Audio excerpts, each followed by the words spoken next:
know what's going to happen. It's going to be a very interesting tightrope. She's coming from a place of a bit of arrogance. Absolutely not. Okay. Gaius doesn't tell me anything. Yeah. Their bodies are going to be broken. Their hearts are going to be broken. Their faith is going to be tested. You know, there's a lot of new things happening that I don't think any of the family members are ready. Kirk Woller, yeah. How are you, man? Hello. Well, I'm really excited for Greatest Christmas Pageant Ever. I didn't see it last night because I want to see it in theaters. I want to experience it in full. That's cool. It's gonna be good. I'm excited for that. So congratulations on that. Obviously, that's gonna be amazing. Gaius in season 5 may not have as big of a role, but Really? I have no idea. I haven't seen it, so.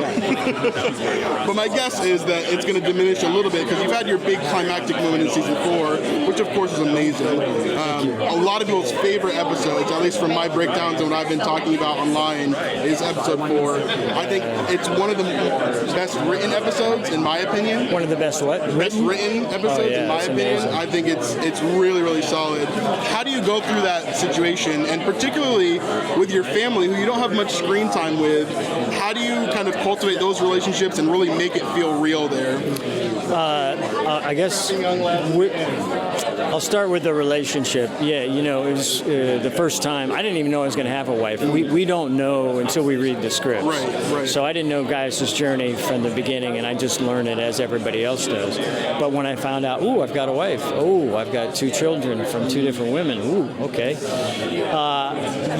It's weird because they came on set and we just introduced ourselves. But I tried to do as much homework on my own ahead of time prior to shooting, and then try to talk to the actors when they're there. So I introduced myself to the kids. I was there.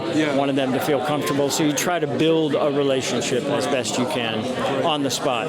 We did more of it for season 4, which was great because we had more time. So my wife and I talked.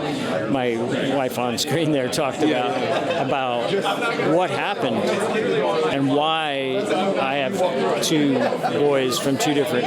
So that was good. That helped a lot. Yeah. So in season 4 there, I think there was more of a connection. Yeah, that's always interesting to me to kind of see that and to see what's going on there. I also think about how Gaius would react afterwards. Like, who is teaching him as he continues on? Like, so after your conversion, so to speak, how does he react in that? Like, we see him a little bit afterwards where he's greeting people and he's jovial, but I think of small things like, how does his house decor change?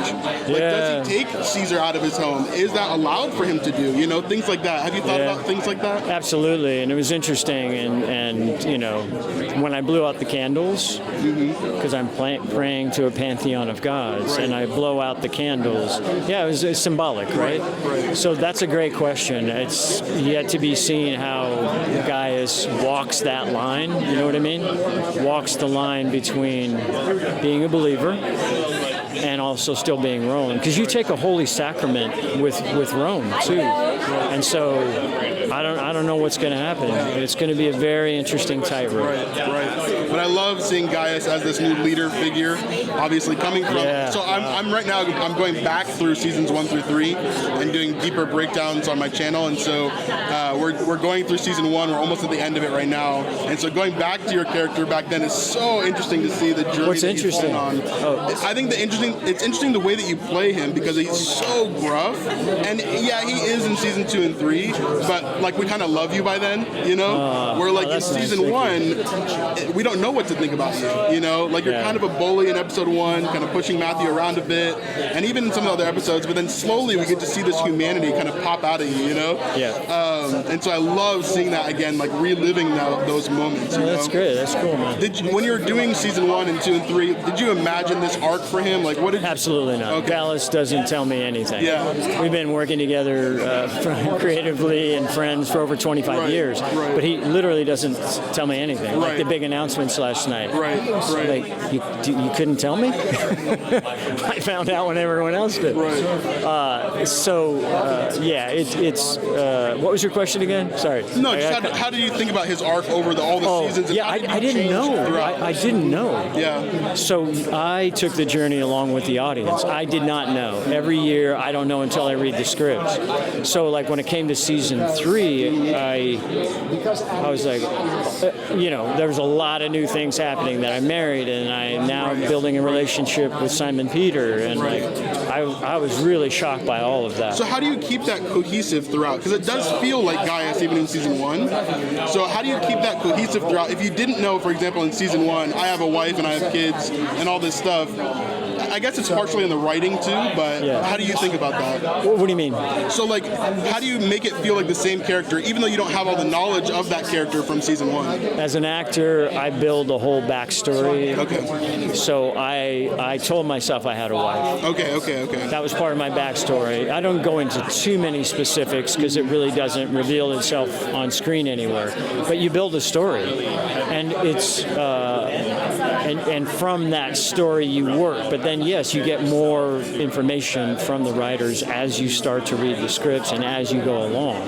So I just, to answer your question, you stay present with where the character is, and you live truthfully under those imaginary circumstances. So it's not difficult, really. So you just follow the path. But I think from the very beginning, I think Gaius had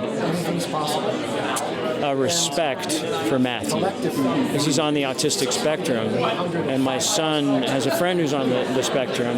Dallas has a family member, so I would never treat him, Gaius is strong, but I'm also aware of what's going on with him on some level, even though we didn't know what that was in the first century.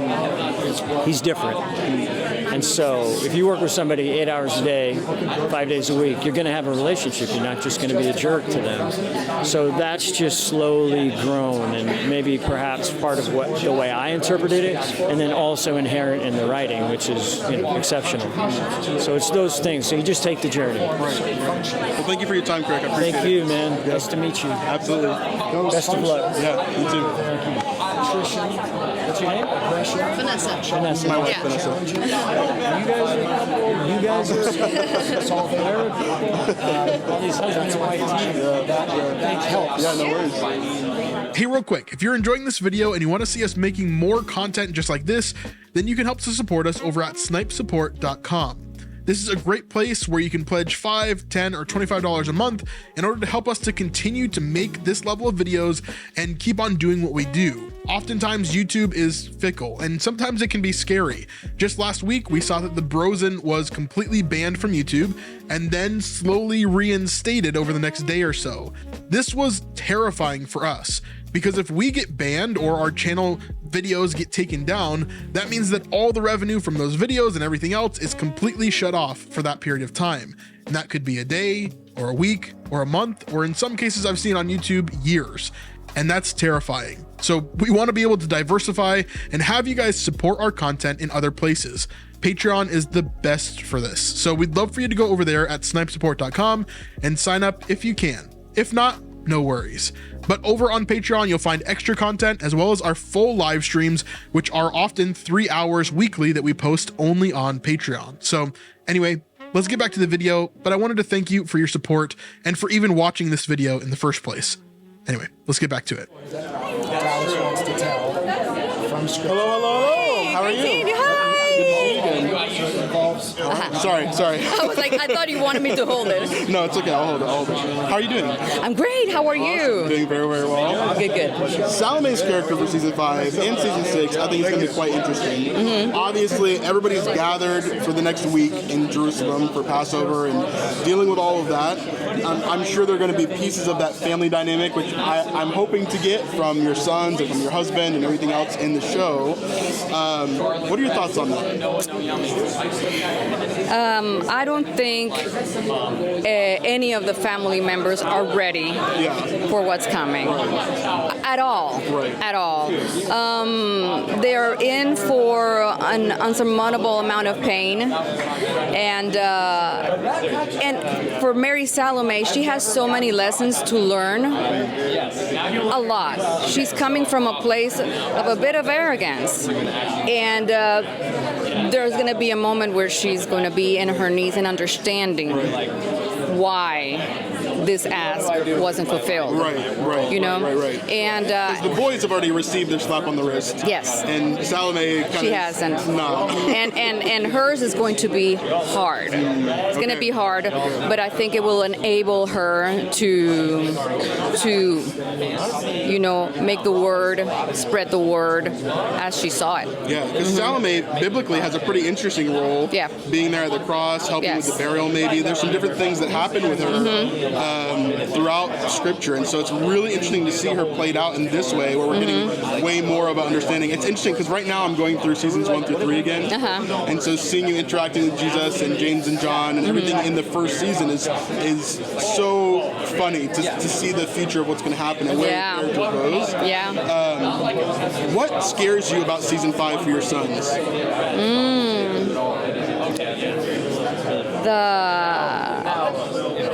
You worry about your kids. You worry about your kids' heart, and those hearts are going to be broken. Their bodies are going to be broken. Their hearts are going to be broken. Their faith is going to be tested, and you just wish you did enough. As parents, as a mother, I wish I did enough for my kids to carry on this task. Yeah. I think your character is interesting to me because it shows the whole family unit, which we don't really get in the show. We have Jesus and Mother Mary. We have Mary kind of by herself, Mary Magdalene. Then we have some of the other boys that are kind of around doing different things, but you have a whole family unit. What do you think how do you think the writing has been throughout the seasons, but going into season 5, does this play a role of this family unit with you and Zebedee? And because we've seen some of your characters individually, but I think that family unit plays a big role in Christian media in general, but I don't know. What do you think about that? Yes, and these people run together. The boys know we're a unit, and everyone knows what's happening. And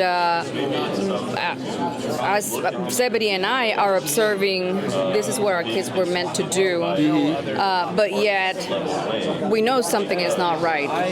We know they might get hurt, and for you as parents, your baby's forever. And these apostles who have this great task, they are, at the end of the day, your children. And you worry. Yeah. I'm interested to see how everything goes for sure, but thank you for your time. I appreciate it. Thank you so much. Yeah, absolutely. Thank you.